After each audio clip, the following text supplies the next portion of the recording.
But this actually hit hsn.com, I'm gonna say maybe 8 days ago.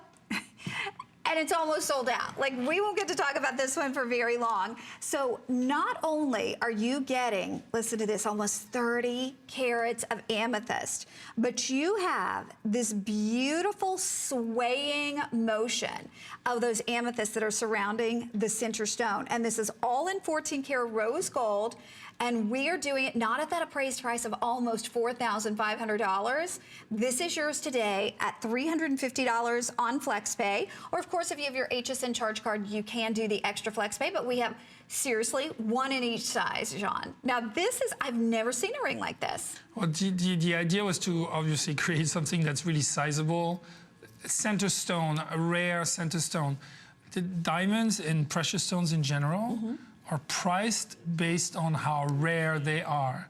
The larger, more beautiful they become, the more rare they are, and therefore their price increases exponentially. But what about the swaying? So the idea after that was to create a little bit of a sort of a curtain of stone that are all individually set to have a little bit of movement, a little bit of pivot, so that when you wear the ring, let's face it, stones live off of light. And in order to create the most light, you need to create movement. Movement from the hand or movement by itself of the actual piece. So here all that curtain of stones that's surrounding a very large center stone captures the light, is very playful, and also gives a lot of life to the ring. You know, normally jewelry, as opposed to fabric, is very sort of settled.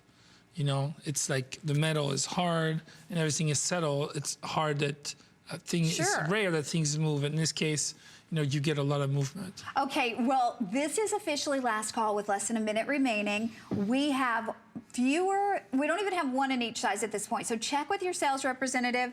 I will remind you too, yes, it is in rose gold. It's in 14 karat rose gold, but interestingly enough, because the metal is not the focal point here, we could, if we don't have any rose gold, we could still wear this back with our yellow gold. Yeah, the rose gold is really there because it works best with the amethyst. The metal has very little impact on the overall tone itself of the ring, so it's not a choice of, oh, do I own any rose gold? No, this ring would not look as warm and as good if it was in white gold. Right. It's really important that it be in that sort of blush light pink, because it sends the right warmth into the stone as opposed to something colder that would flush out the color more. Okay, we're gonna wrap this one up.